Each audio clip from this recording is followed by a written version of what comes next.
folks. This is James French. This is Ted Diamond. And you're listening to the Awareness Connection, a podcast where we talk about health and human development and mind-body awareness. And we're coming off a long series of discussions about developmental movement, which is very fun to talk about. And as a follow-up to that 4-episode series that we did on that topic, we talked about like anatomical systems, the architecture of the human body as it's designed by nature. A very cool subject. And this week we're going to follow up on that because the design is very interesting in that it can be interfered with. It can kind of go wrong. All right. And we're going to discuss that fact, and we're going to discuss maybe how to benefit yourself after it's gone wrong. You know, maybe some things that you can work on. So Ted? Yep. Yeah, so we talked about vertebrate design going, how it evolved. In developmental movement, you're looking at the different designs going toward being fully upright on 2 feet as we are. Yeah, and I think, James, you had commented that, it would be nice to talk about the practical side of what to do when you're having problems. Yeah. I think a good starting point is when we have when we suffer from some musculoskeletal difficulty like back trouble or shoulder pain, which are two of the most common. Mm-hmm. We think that, as young kids, all the tissues are healthy. We're not under a lot of stress. Everything works nicely. The joints are healthy. But as we get older, we're under more stress. We're doing repetitive actions. We damage parts and we try to fix it. Mm-hmm. But the truth is that how that shoulder works or how your back works is intimately connected with our upright design, which I think is the key to how those parts work. Mm-hmm. So I think go ahead, James. We just think that we also just get older. The parts sort of like simply degrade. Yeah. Yeah. Which, that's true to a point, but it doesn't explain why more and more children are having back problems or neck problems, even when they're teenagers or even earlier. Yeah. This is related directly to how we're using that system. So I think a practical component to mention about this, this is one of the areas that I was struck by when I was learning about this. If you're having a shoulder problem, very often, let's say you're having a problem with bursitis or some inflammation or rotator cuff issue, very often we explain the problem by describing it. We say, oh, well, you have inflammation of the shoulder. Well, inflammation of the shoulder doesn't really tell me what my problem. It tells me what the symptom is. It really doesn't explain why I have a symptom, what may be, causing it. We just think that the description is the explanation. You're having a problem because it's inflamed. Yeah. What I was struck by very early on was the fact that my shoulders are related to my upright design. And when I could use that upright design more efficiently, my shoulders worked better. And that's because the shoulders, being part of our upright design, in humans are meant to kind of widen apart. In contrast to, let's say, a 4-footed animal where the shoulders kind of round forward because they're really just part of the supporting forelimbs. In humans, the shoulders widen apart, and that widened quality in the shoulders is part of how they're meant to work efficiently. And I noticed that when my shoulders began to naturally widen apart, my tendency to get stiffness in my right shoulder tended to go away. Yeah. And so there's an example of how the shoulder is in fact part of our upright design. it shows us a definable aspect of how the shoulder is meant to work and how we interfere with that. And it gives us a sense of what we can do about it that's more than just trying to treat the inflammation or exercise a part. Yeah. And we could say more about that. Yeah. Okay. Yeah, it's I don't know, maybe just to restate it for my own clarity. The upright design. This is what we've been talking about. This is the natural object. This is the object that was created by nature in this long series. Just to follow up on the past few episodes. It's just this created in this long series from things that were living in the ocean, came up on the land, and are designed to support themselves in a field of gravity on land. And it seems that nature does it pretty well. It's just that in human beings, it seems to go awry a little bit, and our everyday aches and pains pretty often have to do not just with repetitive stress, like we're often told, or not just simply with age, because an 8-year-old can have back pain, but with sort of maybe malfunctioning of this upright support system based on maybe some of the things that we do.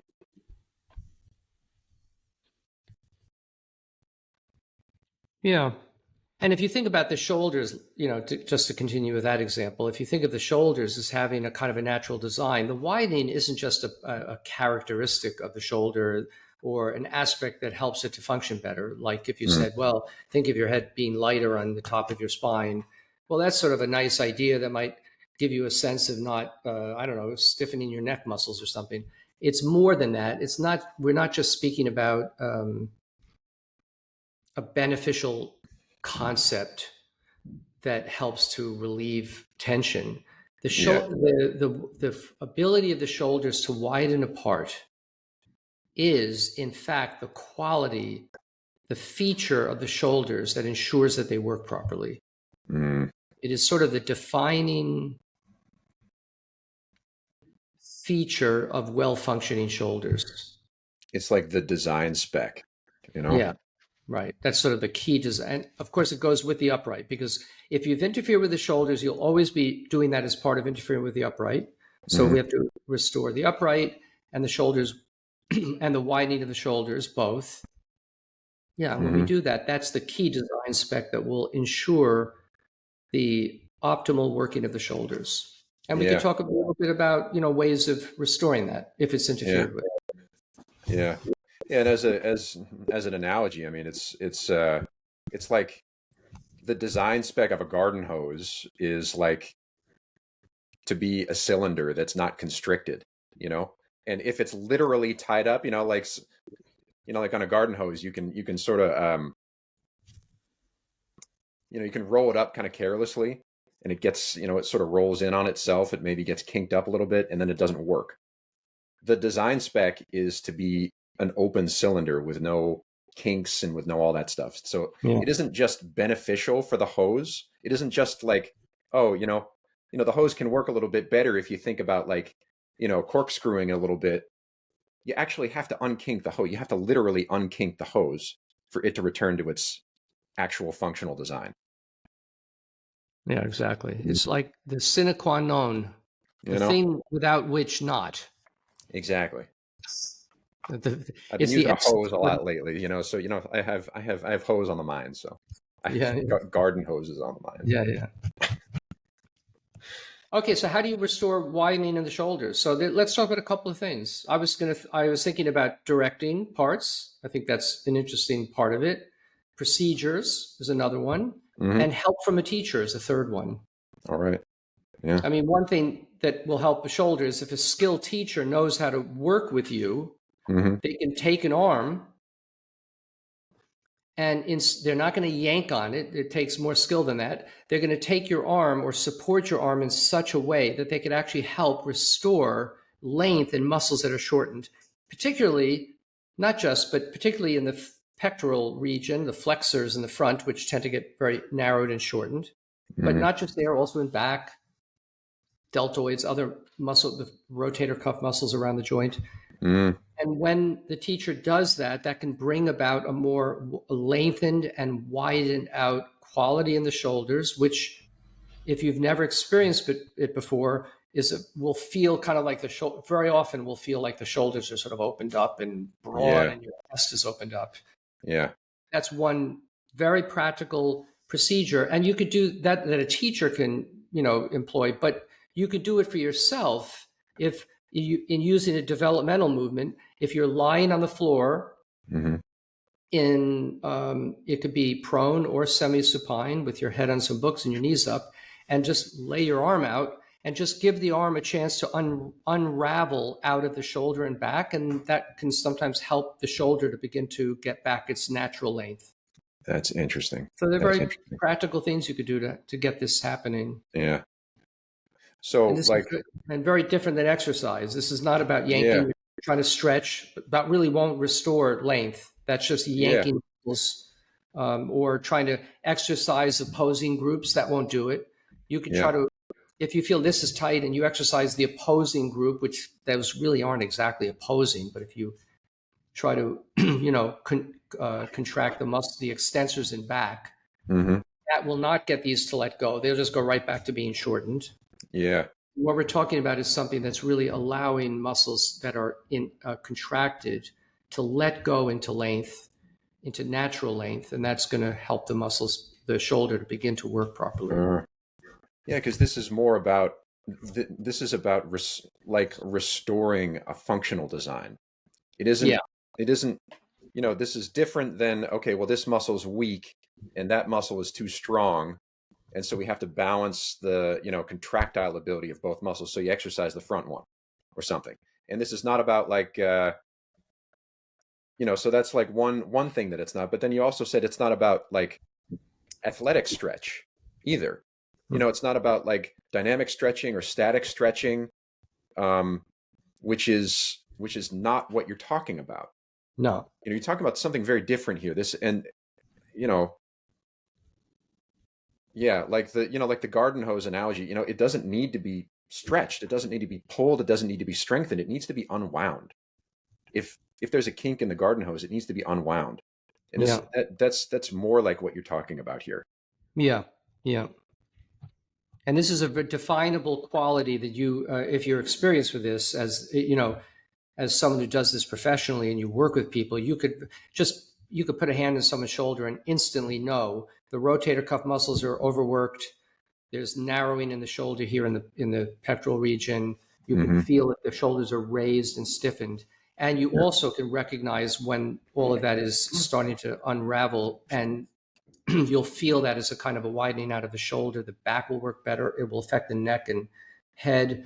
And it's a clear functional improvement in how the shoulder works that you're aiming toward, that you can identify how it's interfered with. You can identify how it works properly. So speaking from the point of view of a professional who's working with a student, who's like working with someone who comes to them with, say, a shoulder problem, what does it, is it, it's like, to help someone unravel their shoulder, or, to unfurl their shoulder in the way that you're speaking about it, what does that entail? Is it like a holding still? Is it like, you said it's not pulling, it's not stretching, it's not yanking. What does it entail as a professional who's going to be helping someone with their body?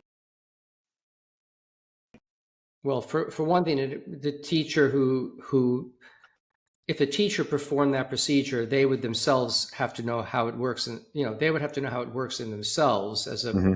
condition of being able to help someone else. If they don't, they're not. You Yeah. really can't help someone. But it's a quality of being able to support the shoulder in such a way that you could recognize how it's holding, and you're not trying to fix it, but by supporting it in a certain kind of skilled way in yourself, you can help the shoulder. Mm. There's more to say about that because that's a Yeah. whole teacher's art. But Yeah, it's cool. Okay. But like you said, this is also something that that even more importantly, your other list of things, like getting help from a teacher was the last thing you mentioned. You said yeah, this is something that you can do on your own as well. yeah. So as learning how to support your arm in such a way that it can get the support it needs to be able to start to let go. That's a very simple procedure. There's more Mm-hmm. to say, but Mm-hmm. um, we'll talk about the direction part, the thinking awareness part. Yeah, But before yeah, we get to that, I just want to mention very often, if you said, I was thinking this, James, um, when I said that the shoulders have a way of working that's natural. It's interesting to me as a teacher, as a professional doing this as as my profession. It's interesting to me that if someone says, "Well, Ted, what is it that what does it feel like? What does it look like when your shoulders work better?" I could show them in myself. In general, that doesn't impress people. mm, In general, people are more influenced by what they believe than what they see with their own eyes. yeah, So if you were to show someone, well, let me show you because my shoulders used to be all bound up and tight. I mean, I was doing rock climbing and strenuous things when I was younger, and my shoulders were pretty tight. So mm-hmm. for me, it was incredibly dramatic how much they could change and what it felt like. Yeah, But even if you showed people that and said, "Well, look how they've changed. Can I show you what it feels like when their shoulders widen and my back is working better, etc." They won't be impressed by that because in general, people will come to the issue, will come to you with whatever belief they have about what the problem is. So if yeah, they have a belief that the problem is, let's say, I don't know, an injury that they had in the rotator cuff. like 10 years ago. Yeah. Uh-huh. They're going to say, well, sometimes they'll say, well, I need my shoulder. I injured it. So you can't help me. I need someone who can show me how I can heal that. Mm-hmm. So they might have a belief that there's something wrong that needs healing. They might have a belief that they have too much tension and they've become obsessive about the issue of tension. Yeah. They want something that feels like it's going to address tension. They might go to Mm, a body worker and the body worker does all kinds of stuff and they go, oh no, but that deep tissue stuff really helps me and it helps my shoulder. Of course, yeah, the fact that going back to activity, the shoulder will tighten up literally within seconds yeah, won't affect them in the least. If they get relief from it, they'll say, that gives me relief because yeah. what they secretly believe is there's something wrong that needs relief and treatment. And they'll go Mm, to the person that they believe has that knowledge or has that authority to help them. mm, But to make this field become a little more rational, we have to actually be able to look at the design of the thing and say, yeah. I want to know really how does the shoulder work such that I can identify what's wrong with it and restore the conditions under which it works better. I thought that I wanted to mention the belief issue because I just think it's such a, interesting because, it goes to the question of what the real issue is and whether Yeah. people agree. Because people will disagree, and maybe I'm wrong, but people will say, well, how do you know that's really what needs to happen? I Mm-hmm. think the problem is X, Y, Z. You say, well, Mm-hmm. okay, perhaps. But Mm-hmm. I think the shoulders, I think they have, um, they clearly work well in a 2-year-old, Yeah. beautifully in most 2-year-olds. Yeah. And you could see what the conditions are in the 2-year-old that you would like. Yes. Yeah. And to my mind, that's quite objective. Yeah. To me, that's a question of fact. Proving it scientifically in such a way that we could test that, that's a different matter. We haven't Totally. figured out. I mean, there's 17 muscles attaching to each shoulder blade. Mm-hmm. That's 34 muscles right there. It's an incredibly complex system.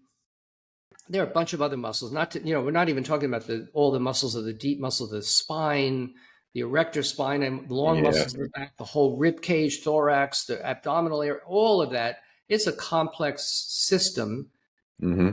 to actually demonstrate scientifically exactly what does what. No one's even come close to being able to do that. I Yeah. don't think anyone's going to for a while, if ever. And but in the meantime, we can make a pretty good judgment about it just looking at children and just looking at the design in adults. Yes. Yeah. Yeah. Yeah. Well, so the yeah, like the establishment of, scientifically speaking, what is the good condition that we're looking at in a 2-year-old? Just like you're saying, that's not so easy to say, you know. But from the perspective of, I don't know, sentience, from being a person with like the ability to see and the ability to practice and the ability to understand, um, you know,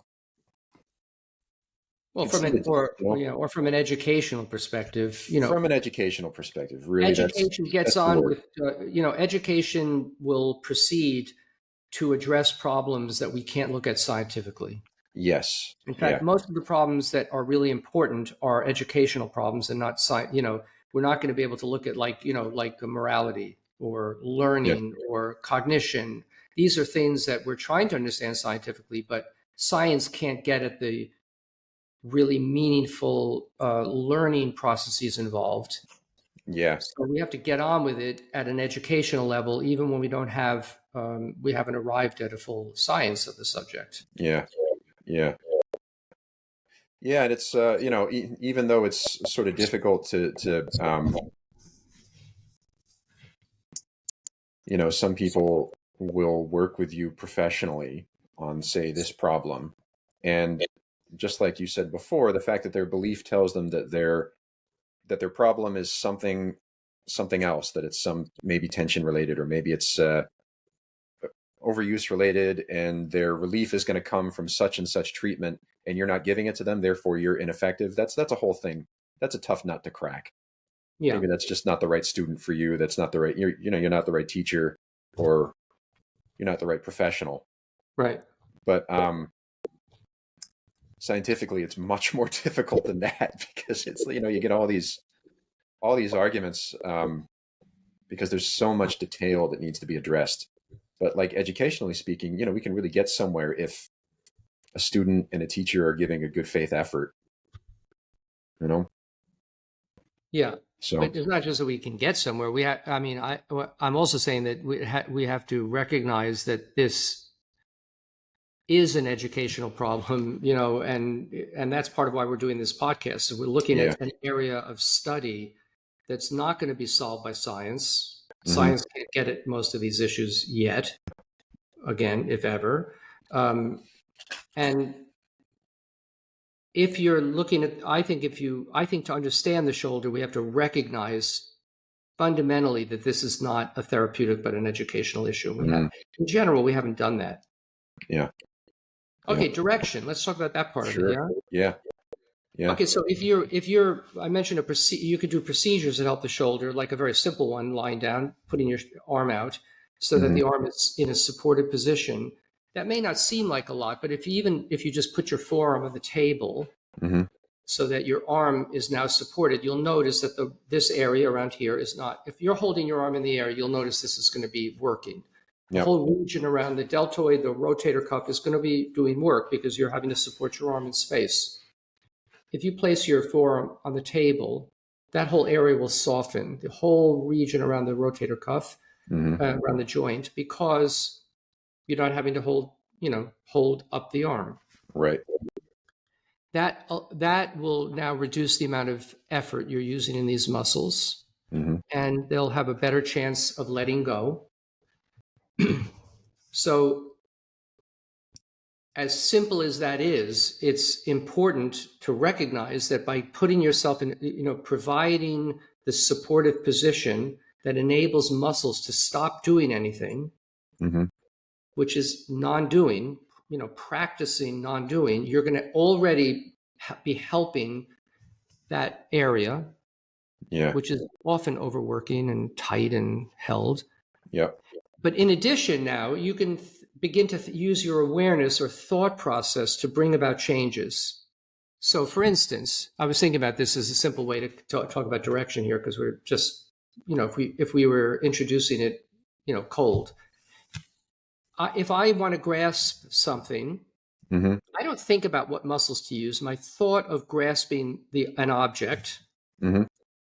will trigger activity in all these forearm muscles that Yeah. act on the hand at the wrist and act on the fingers, and it will trigger activity in some of the muscles in the hand itself. Thumb will all contract in response to my wish to grab something. That's clear. We all know that. That's what we do when we exercise. You lift a weight, and the desire to lift the weight is going to bring into play the flexors of the arm and shoulder, etc. Yeah. If if in contrast you don't grasp something, but in a supported position, let's say with your hand like this, you think of your fingers lengthening this way. So you're not grasping, but you're actually thinking of the fingers not letting go, but lengthening that way. Mm-hmm. Now, instead of the wish to contract, the wish to grasp something, causing muscles to contract, now the wish for the fingers to come out of the hand or forearm will will bring about will inhibit the action of these muscles, which will tend to lengthen. And you Mm-hmm. could try it instead of doing this to contract these muscles. If you think of your fingers lengthening that way, that's sort of the converse or the opposite. It's going to tell these muscles to let go, so that now the fingers will let go out of the forearm instead of the forearm contracting to move the fingers. Mm-hmm. We call that direction. Mm-hmm. And it's a thought process that has an inhibitory effect on muscles that want to tighten. Mm-hmm. And with the fingers starting to lengthen out of the hand and wrist and forearm, it will bring about more length in these muscles. So now it's not just, now in addition to supporting the arm on the table, now we're using a thought process and an awareness process to bring about more length in muscles. And we could Mm-hmm. do it from here to here, fingertips to elbow. We could do it from elbow to shoulder, and we could do it across the shoulders. Mm-hmm. That's a thought process that will now actively begin to bring about length. Mm-hmm. And even total beginners can do this if you just have your hands on the table and you begin to think of length from here to here, or the fingers lengthening out of here. You might begin to get an awareness of all of this letting go. You From could the think of, fingertips to the elbows. yeah, Yeah. and then elbows to shoulders. Yeah. It will come into your awareness. If it comes into your awareness, it probably means you're beginning to reduce the amount of firing to the muscles. So the muscles are actually letting go. Mm-hmm. And you can think it from here to here. Yeah. Now, there's a From lot of from shortening. from shoulder across the chest of the shoulder. Yep. Yeah. So now you're using a thought process to bring about an improvement and a letting go in this musculature. And if you're really practiced at it, you can unravel and unwind the entire shoulder girdle. It'll open up like this right across the chest, Mm-hmm. right across the back, because it will Yeah. affect the whole back musculature. And you could literally, again, with skill and practice, you could bring about an opening and widening that will restore the natural working of the shoulder girdle using a procedure and a supported position, that procedure, and thinking. Mm-hmm. And it's a really practical way to start making changes. Now, in general, if you do that, you want it to be in conjunction with an awareness of the body as a whole, because Mm-hmm.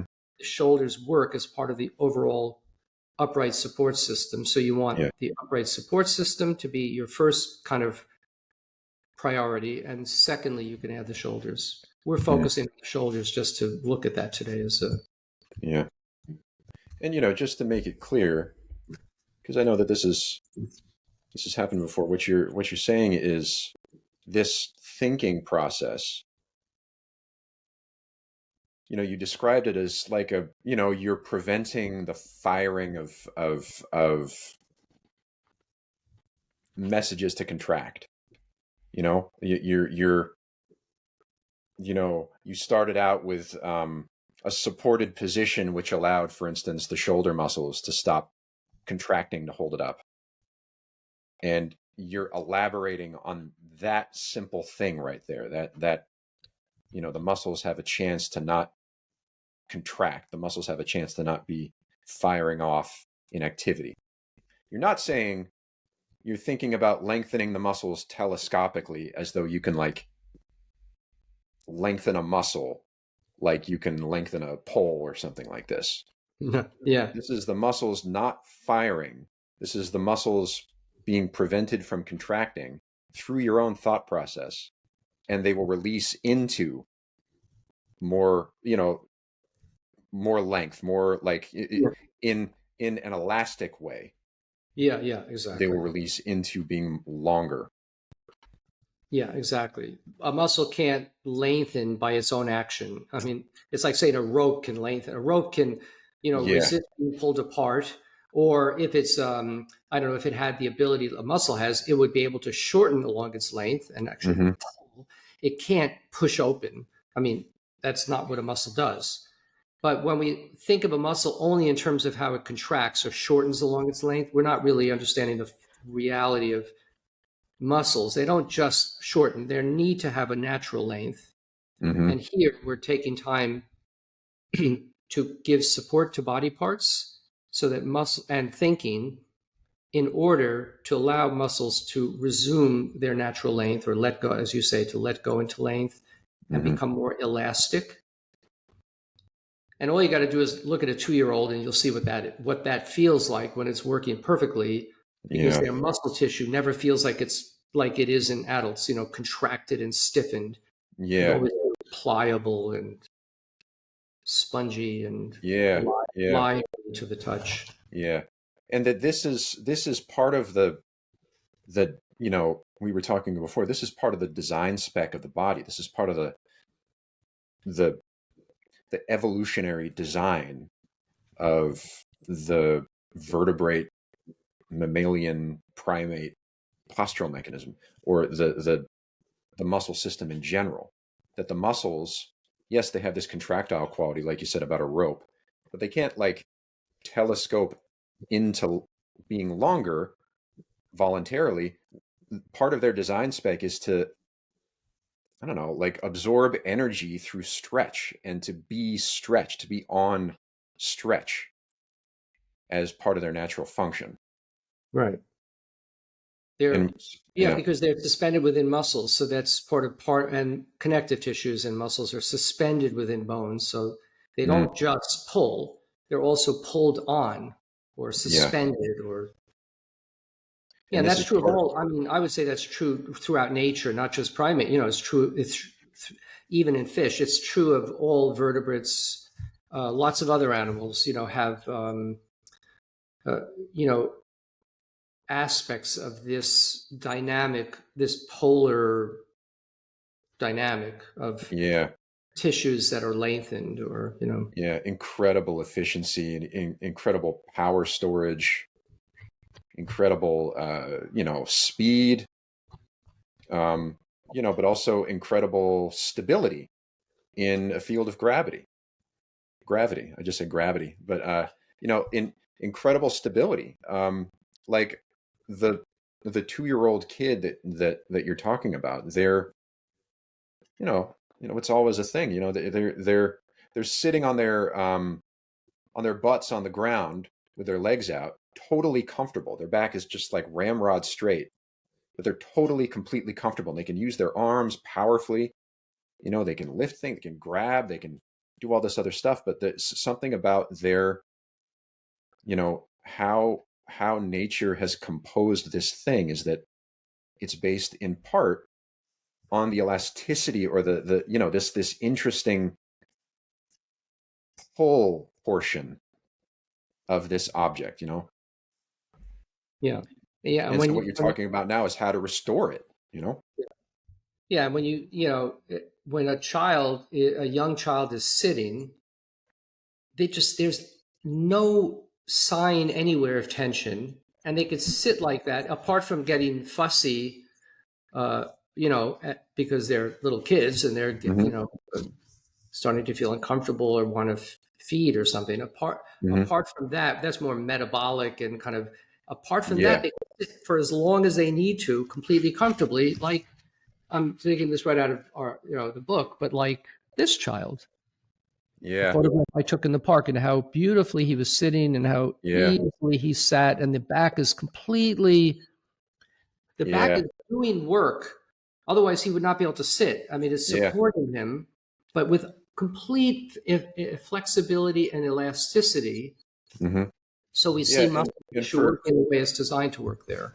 and for, folks who are listening and they don't have the video, this is just an average kid playing in the fountain. He's got this very cute little blue outfit on. He must be what, 11 months old, 13 months old, something like this, you I think? think younger because I'm not sure he was even walking yet. Yeah, Because so kids, maybe 8, 9 months old, something like yeah, that, you know? maybe. And like he's just very cute. He's very fat, like, like a little kid is, and he's just sitting with his legs out in front of him, enjoying life. And he is just like perfectly coordinated, perfectly straight up with no sense of discomfort, or you could just tell he's just enjoying life. Right, and that just to mention this because we've covered the topic we wanted to touch on, which is what can you do in a practical way to restore the system when parts are not working properly. Hmm. But that gives you a clue to how the back works. In the Uh, same way that the shoulders widen, the back works to work properly in such a way that the muscles are not pulling on the spine and shortening and bunching up, particularly around the lower back where you feel the bulging muscles. yeah, Instead, the muscles are lengthening so that they're not only acting on the spine, but in a sense, they're suspended between parts of the spine and the back fills out. So a back that is naturally lengthening and widening is the property of the back. It's the design spec for how the back works mm, when it's working well. And a back that's working like that is almost hard to injure it because the forces are distributed so evenly that the back becomes very much, strong and solid, and yeah, it sort of functions as a unity. And again, yeah, you could show someone that and say, let me show you how the back can work well. They're not going to believe it if they think that they've got a problem that needs to be treated. They're going to sort of revert to their right, own idea of what they think needs to be treated or fixed. But right, it's pretty clear that the back works in such a way that it needs to fill out and lengthen. yeah. And so all of the practical things that someone can do are based around just like, here's kind of how the back can work, here's how the shoulders can work. You know, so getting someone to support certain body parts, you can feel pretty clearly that, oh yeah, if I have a tendency to be lifting up my shoulder or to be, maybe tense there all the time, if I just sort of support the shoulder, it's pretty clear that muscles can let go and can kind of relax, and it might be more comfortable for you if you can support it, say on the table, like you just said. It would Yeah. make sense, therefore, to support other body parts as well, Yep. so that they can, so all those muscles have a chance to let go, and then think like you just said, you know, see if you can prevent grabbing onto your muscles like you normally do. Yeah. Yeah. And when you do in the developmental movement, one of the primary starting points is the semi-supine position. So Hmm. supine on your back, not on your front, with books under your, but modified with books under your head and your knees up, because that helps the spot restore length to the muscles when they've been shortening, Hmm. chronically or habitually shortening. And that's a practical procedure you could do to help restore that lengthened condition of the back. Yeah. It's the single most important thing that I've, in a way, ever learned as a practical procedure. Even before I knew anything about the subject, I got more benefit from that than I did from all the exercises and stretching I'd done, because that simple position allows the back to become restored naturally, whereas everything else was just trying to fix something that someone thought was wrong, and that doesn't even begin to address the problem. Yeah. Huh. Yeah. So Because again, think kind of, about how many muscles are involved. You can't figure them yeah. out individually. You have to understand the conditions under which the muscles can organize themselves. Yes. And so here, you're not, you're neither pulling on muscles, you're not exercising them, but you're also not like releasing them into flaccidity. It's more like it's you know, it's something profound. It's like you're leaving yourself alone. You're intelligently leaving yourself alone so that like a natural system can restore itself. And that's not flaccidity. That's not it's not relaxation. It's not even really release so much as it is, you know, the only word is restoration. Yeah. Restoration of function. Yeah, and again, even total beginners can, if you give them a few minutes to try that out, they might begin to feel that things will automatically begin to just feel better. It won't, at that stage, it won't often make much of a difference, but it's enough to see that if you do that repeatedly over a period of time, Hmm. it'll begin to restore the muscular system. Yeah. Yeah. You know, sometimes, you know, your wrist might start to feel better. It might open up a little bit. It's like, wow, that's nice. You know, okay. Yeah, Uh-huh. you'll randomly, like if your shoulders begin to change, it'll affect the whole arm. So often you'll Hmm. feel some indirect improvement because the working of that wrist and hand is so dependent on the shoulder. If you have a wrist or hand problem, it's going to be always related to something going on in the shoulder as well. If you Hmm. restore the shoulder, sometimes the hand will just naturally feel a little Hmm. better. And Yeah, I think that's as a great. follow-up, James, You know? we talked about maybe doing a little more about this topic of sensory motor awareness. Yeah. Yeah. Yeah. Okay. Because there's a whole, like there's a lot to be said about this, you know? Yeah. And it's, yeah, this is a very interesting way of looking at like it's a very interesting and like, I don't want to say simple. I don't know. It's just like it's just a nice way of looking at this. You're supporting your body and you're just thinking to just, not grip on, and you're trusting your body that good things are going to happen. So That so should that if you and just to follow up on that idea, when people want to fix something and they have their own belief about something being wrong, it's always mhm. expressed as a lack of trust. Yeah, There's something wrong. I don't believe it could work right. Someone's got to fix it for me. yeah, That in a way is a negative approach. It's not actually you're not actually looking to you don't actually believe it could be healthy. You think there's something wrong and you're hoping some expert can fix it for you so you can just get back to what you're doing. yeah, Knowing how to yeah, trust the body to work properly, that's a whole different ballgame. It takes time to change your beliefs so you do trust the body. But yeah, anyway, interesting definitely. to mention. Yeah. So looking forward to talking more about this. Yeah, we'll be talking about more of this next time. Yeah, So good. thanks We'll have for a follow-up Mhm. topic next week. Yeah, Yeah, great. yeah, Okay. yeah. Yeah. So this has been the Awareness Connection. Like and subscribe. Thanks for the conversation, Ted.